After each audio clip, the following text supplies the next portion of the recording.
1852, Christopher Columbus, along with his 3 ships, the Nina, the Pinata, and the Saint Maria, sailed the big ocean blue and discovered America.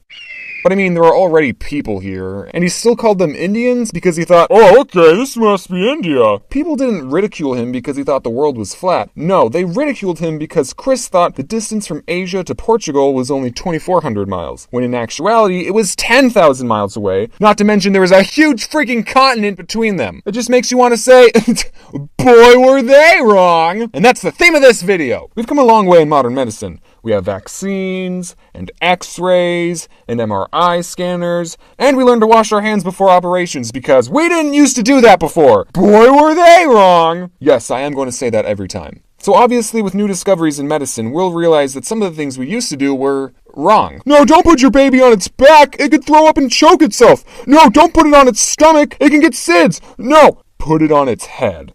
And it also comes as no surprise that some of the things that we used to think were helpful were actually killing us. One such thing is mercury. You see, we didn't even realize that this stuff might be bad for us until 1926. Before that, we used mercury in everything. Okay, that's an exaggeration. We've been mining mercury since the Roman times and used mercury in paint and hats and thermometers. And back in ye old days, people who made hats with mercury had a higher chance of getting dementia. And that's where the term mad as a hatter came from, because they were mad with dementia. And also, just a PSA, we put mercury in the swirly light bulbs, so if you break one, well, it's time to die. And in ancient history, some healers promised that by consuming deadly brews containing mercury, their patients would gain eternal life and the ability to walk on water.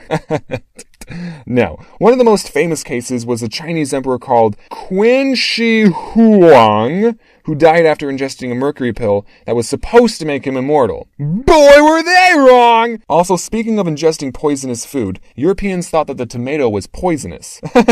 What? So apparently, rich Europeans ate their tomatoes on pewter plates, which, guess what, had lead in them. And because tomatoes are acidic, whenever people ate tomatoes off the plates, the fruit, because they're fruit, remember, would leach lead from the plate and become poisoned, and then people would eat it and die. And everyone blamed the tomato, but the real killer was right under them the whole time. And apparently there's a story about George Washington where one of his cooks tried to assassinate him by putting a tomato in his soup, but that didn't work because they're harmless. And also Snoop said the whole story was false. So, boy, were they wrong! Here's something else. In medieval times, back before we really knew about diseases and immune systems, if someone was sick, doctors would just be like, ugh, you just got bad blood, man. So what the doctors would do to remedy this would be to slit your wrists and let them bleed all of their blood out. This was called bloodletting. And also something cool is that it wasn't surgeons doing these procedures, it was barbers. But surgeon barbers, not the ones who cut hair. And they were called that because they carried big scissors around and cut people's wrists. And also, according to Wikipedia, that's the reason barbershops have red and white poles in front of them,